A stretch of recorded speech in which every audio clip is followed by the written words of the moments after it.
মুনাফিকের আবার আমাদের মাঝে আসবে। কোনো রকম কোনো কাজে যদি কষ্ট না হয়, বেজার না হয়, এই বিষয়টা আমরা খেয়াল করি। কি যেন বলতেছিলাম, হাদিসে বুখারীর মধ্যে প্রিয় নবী আলাইহিস সালাম বর্ণনা করেছেন, হাদিসে কুদসির এক বর্ণনা। ফেরেশতারা আল্লাহ তাআলাকে জিজ্ঞেস করছে, আল্লাহ তাআলা এই জমিনের মধ্যে সবথেকে শক্তিশালী আপনি কি বানাইছেন? আপনারা কি কথা শুনতেছেন? এই জমিনের মধ্যে সবথেকে শক্তিশালী আপনি কি বানাইছেন? আল্লাহ তাআলা বলেন, আমি জমিনের মধ্যে সবথেকে শক্তিশালী বানাইছি পাহাড়। সুবহানাল্লাহ। ফেরেশতারা জানতে চাইলেন পাহাড় কিভাবে শক্তিশালী? আল্লাহ তাআলা বলেন, এই জমিন আমি যখন বানাইছিলাম তখন জমিন কম্পমান ছিল, স্থিতিশীল ছিল না, স্থায়ী ছিল না, কাঁপতেছিল, চলতেছিল। এই দুর্বলমান অবস্থায় বা এই দুর্বলমান অবস্থায় যদি জমিন থাকতো, এখানে কেউ চলতে পারতো না, বন্ধ হইতে পারতো না, ঘুমাইতে পারতো না, গাড়ি চলতে পারতো না, কিচ্ছু করতে পারতো না। এই জমিনকে স্থির করবার জন্য, চাপা দেওয়ার জন্য আমি আল্লাহ পাহাড় বানাইছি। সেই কারণে পাহাড়ের ভারে এই জমিনটা স্থির হয়ে গেছে।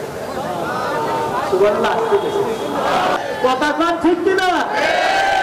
রোনালদোর ক্যাটালগ আছে, মেসির ক্যাটালগ আছে, উন্দুর বান্দরের ক্যাটালগ আছে। উন্দুর হওয়া যায়, বান্দর হওয়া যায়।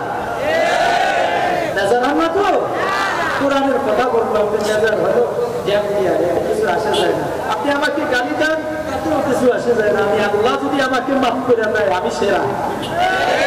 কথা বলেন ঠিক কিনা? আব্দুল কাদের জিলানীকে প্রশ্ন করেছিলেন এক ব্যক্তি, এই আব্দুল কাদের, আমার কুকুর ভালো না তুই ভালো? বলে এটা বলতে আমাকে সময় লাগে। ইতিমধ্যে আব্দুল কাদের জবাব দিতে পারে না, ইন্তেকাল হয়ে গেছে। জানাজা দিয়ে আব্দুল কাদেরের খাট নিয়ে চলছেন, বুড়ি মাইসেন দাঁড়াইছেন, তোমরা দাঁড়াও। আব্দুল কাদের জিলানীকে আমি প্রশ্ন করছিলাম, আব্দুল কাদের জিলানীর প্রশ্নের উত্তর না দিয়ে কবরস্থানে নিয়ে যাও কেন? আমাকে প্রশ্নের জবাব দিতে হবে। উপস্থিত লোকেরা বললেন, কি প্রশ্ন বলছিলেন বুড়িমা? বলছিলাম আমার কুকুর ভালো না আব্দুল কাদের ভালো? আব্দুল কাদের তো মরে গেছে, মুরদারের খাট থেকে কাপড় পেছানো, সেখান থেকে জবাব দিয়া বলে, বুড়িমা আব্দুল কাদের ভালো। জোরে বললেন বুড়িমা আব্দুল কাদের ভালো। আমি তখন জবাব দিতে পারি নাই। আমি ভাবছি আমার মরণের হাল কি হয় জানি না, মৃত্যুর পরে আমার আল্লাহ আমার মাফ করে দিচ্ছে, সুতরাং আব্দুল কাদের ভালো। আমার আল্লাহ যদি আমার মাফ না করতো, তাহলে কুত্তার চেয়ে আমি খারাপ আছি না। কথা বলেন ঠিক কিনা? মুসলমানের ভাইরা আমার, আল্লাহ জানান, ইন্নাদ দীনা ইনদাল্লাহিল ইসলাম, আল্লাহ তাআলার কাছে একমাত্র গ্রহণযোগ্য ধর্মের নাম। আওয়াজ দিয়ে বলতে, আওয়াজ দিয়ে, আওয়াজ। এইবার বুঝাইবার জন্য বলছি, এই বাক্যটা দ্বারা কি বুঝলেন? এই সেন্টেন্স দিয়ে কি বুঝলেন? এই জুমলা দ্বারা কি বুঝলেন?